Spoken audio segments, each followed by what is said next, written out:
परिवार के बीच में आकर के महसूस कर रहा हूं कि मैं अपने ही परिवार से मिलने चला आया। और सच बात यह है कि उस दिल्ली का क्या गुणगान करना जो 150 लोग संविधान को तोड़ने के लिए आंदोलन करें तो पूरे देश में चर्चा होती है, और यहाँ हजारों लोग इस मुल्क के आदिवासी इस संविधान को बचाने के लिए एकजुट हैं।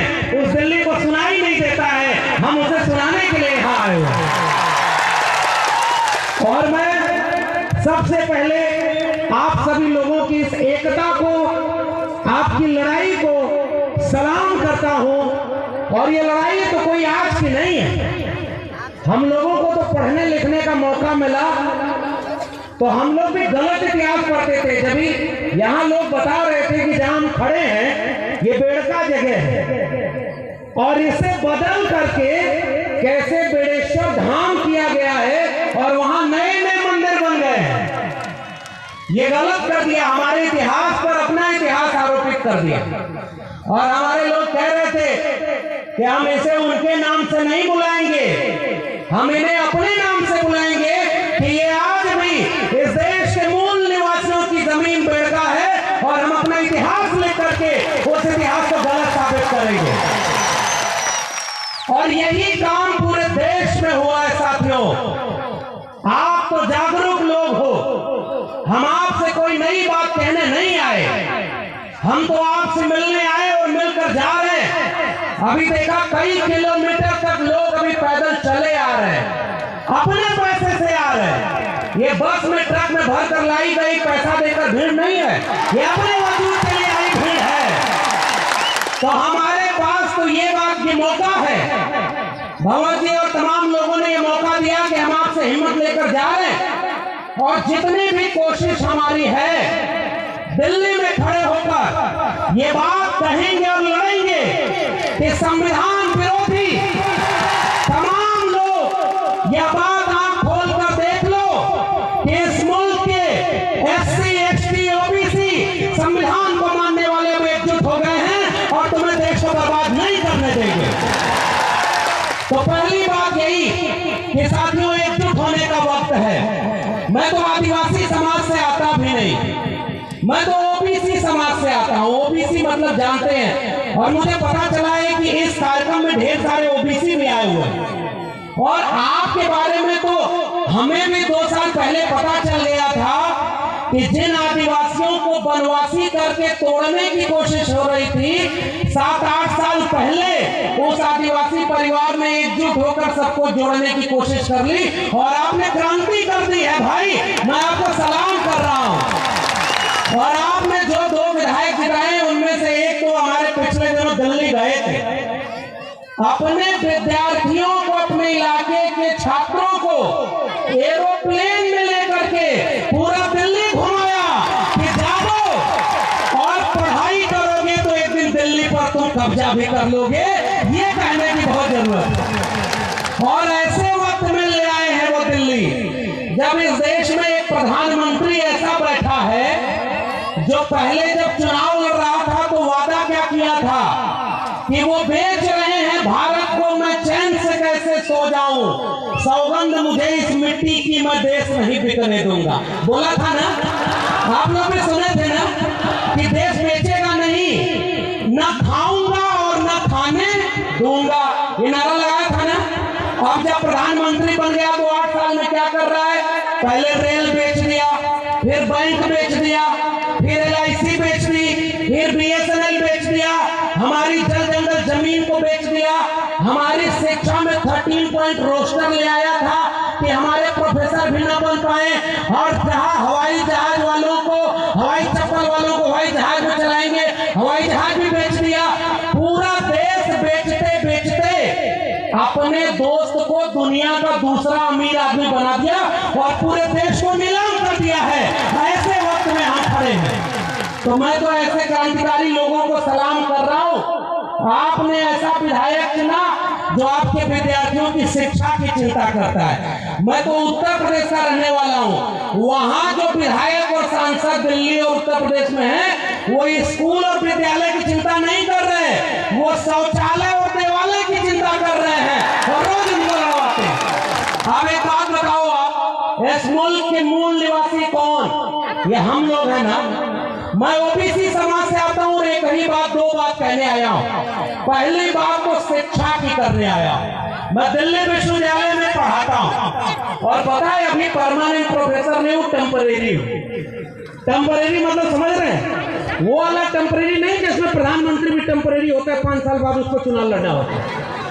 और वो ऐसे बन गया जैसे लग रहा पूरा देश उन्हीं का है और देश बेच दो। हम लोगों को अब परमानेंट नहीं किया जा रहा। जानते हैं क्यों? जब तक इस देश के SC, ST और ओबीसी, अभी हमारे पूर्व के विधायक साहब बोल रहे थे ना, जो नीचे था उसको ऊपर करना है और ऊपर वाले को। और मुझे पता चला कि बेड़का जहां पर ये कार्यक्रम हो रहा है, देश में बुलडोजर चल रहा है संविधान के ऊपर और लोगों को घरों को गिरा रहा है। बेड़का में कुछ दिन पहले बुलडोजर चला था जमीन बराबर करने का, चला था ना।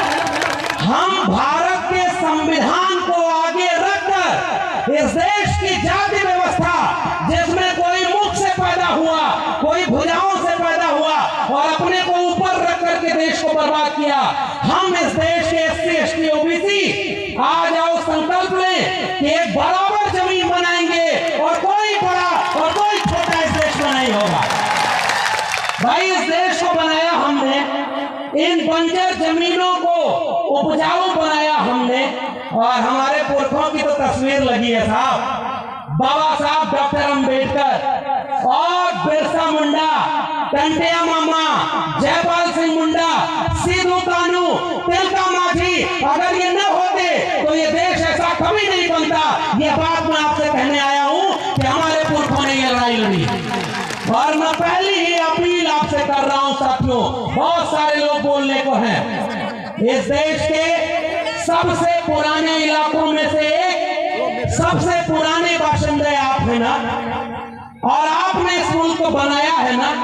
तो एक बात बताइए, आपके बच्चों के भविष्य को अगर कोई बर्बाद कर रहा है तो आप उसे बर्बाद होते देखेंगे क्या?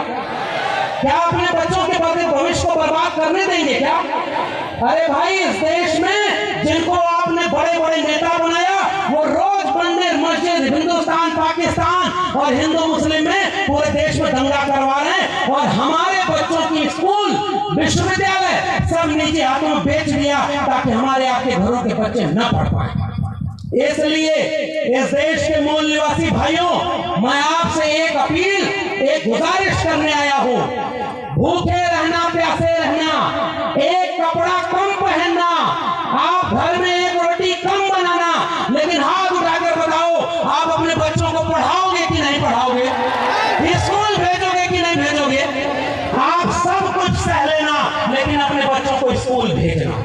बाबा साहब डॉक्टर अंबेडकर ने एक बात कही थी, जिस दिन इस देश में मंदिर जाने वाली भीड़ स्कूल जाने लगेगी, उस दिन इस देश में क्रांति हो जाएगी और इस देश को कोई गुलाम नहीं बना पाएगा।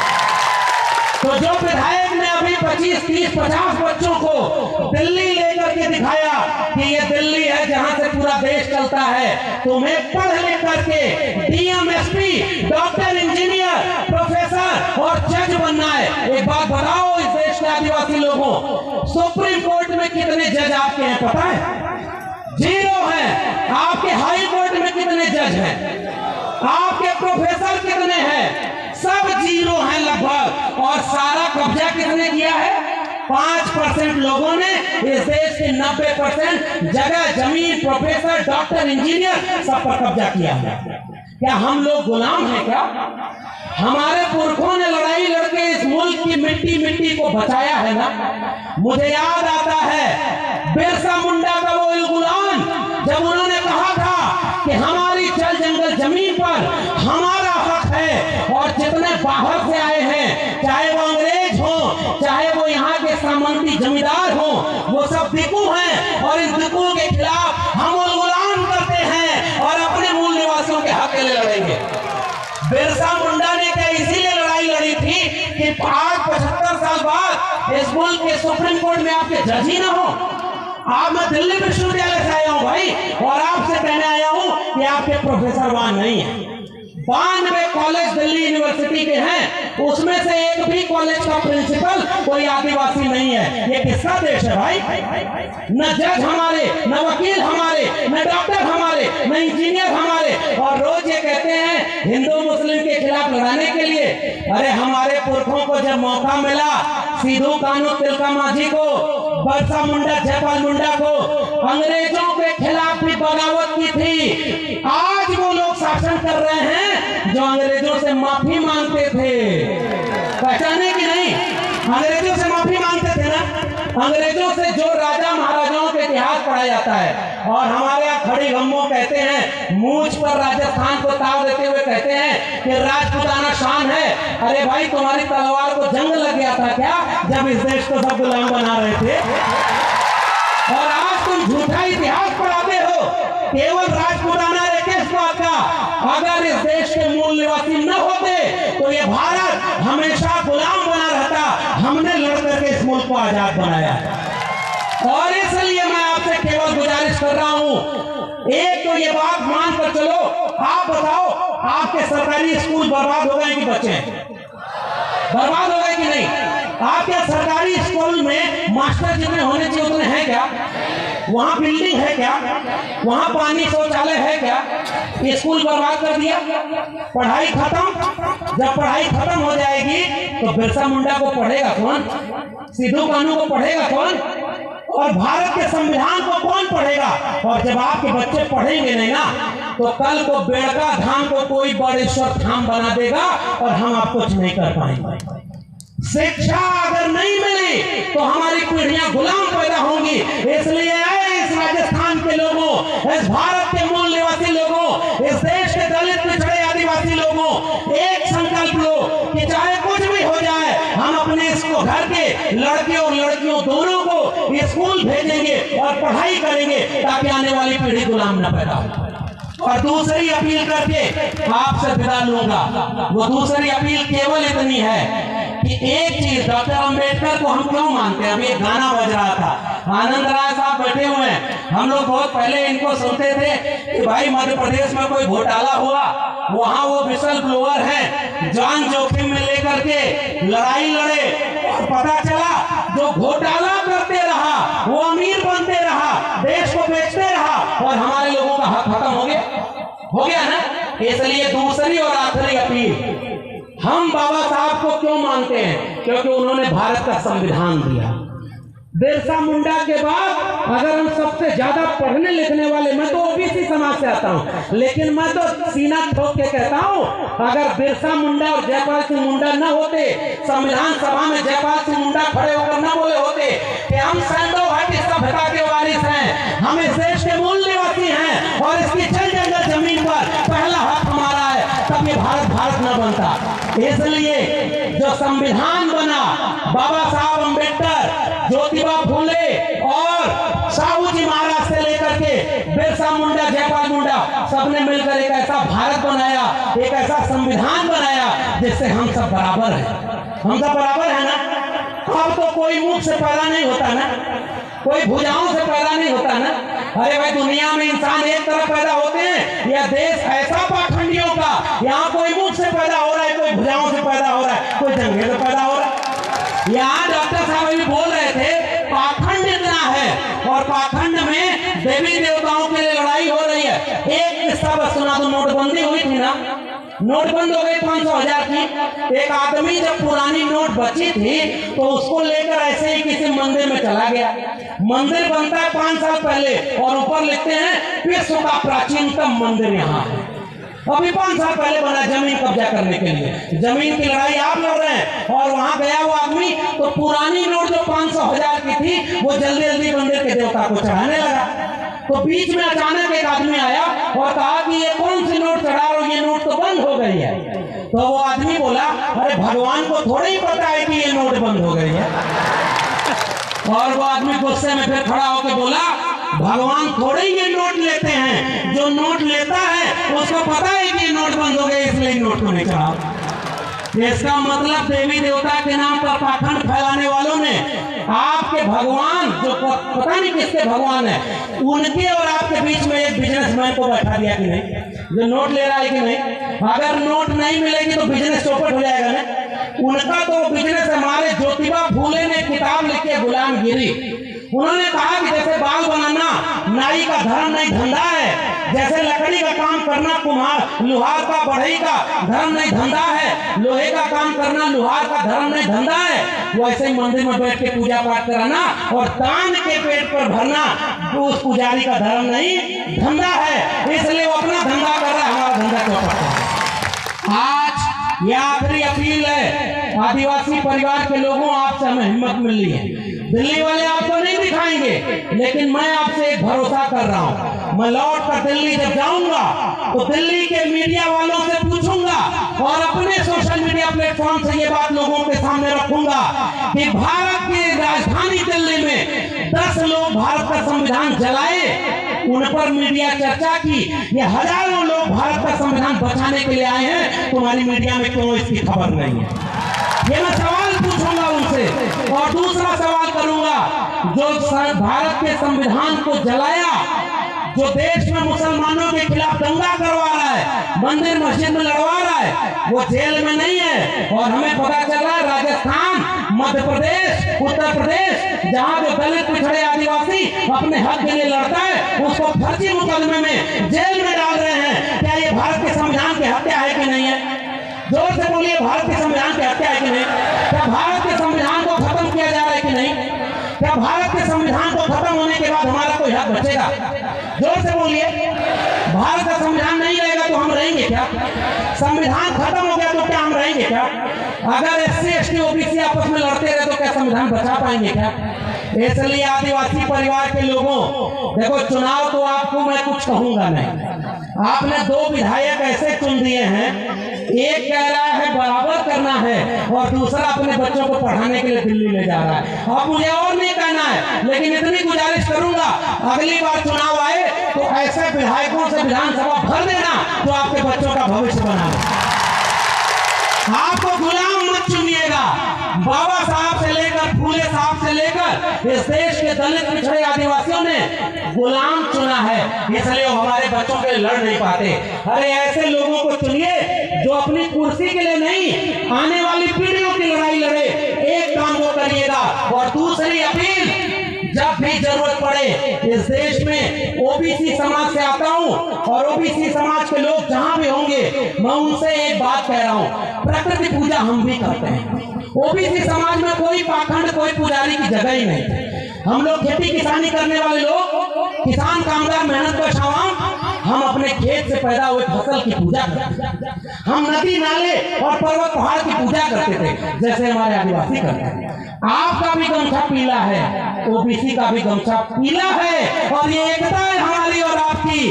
अब उसके साथ ये जो नीला गमछा है बाबा साहब के बच्चों का, ये पीला और नीला गमछा, ये जानते क्यों एक है? क्योंकि हम सब पाखंड के विरोधी। हमें मंदिर से मतलब नहीं, ये मंदिर वैसे भी इस देश में कम नहीं था। इस देश में गली गली में मंदिर था, और मंदिर से हमारे बच्चों का कल्याण तो नहीं हुआ, भारत के संविधान से हुआ ना। मैं प्रोफेसर बना तो किसी मंदिर से नहीं। अगर इलाहाबाद विश्वविद्यालय और दिल्ली विश्वविद्यालय न जा पाता तो आज आपके बीच में प्रोफेसर बनकर आंख में आंख डालकर जालिमों से ललकार कर कहने नहीं आता कि तुम जालिम हो और हम तुम्हारे खिलाफ खड़े। इसलिए वो जो संविधान हमें हक दिया है और हमारी एकता, हम OBC समाज में कौन लोग आते हैं? जो किसान कामगार मेहनत कर, और आदिवासी कौन लोग हैं? जिन्होंने इस प्रकृति को बचाया है। अगर इस देश में आदिवासी न होगा दुनिया में, तो ये कब की दुनिया तबाह होगी और जल जंगल जमीन कभी बचता नहीं। अगर जल जंगल जमीन बची है तो आदिवासियों के लिए बची है, आदिवासियों ने उसे बचाया है। एक बात कहूंगा राजस्थान के लोगों, भारत का नक्शा कभी उठाइए, 3 नक्शा लीजिए। पहले नक्शे में भारत का भूगोल बनाइए,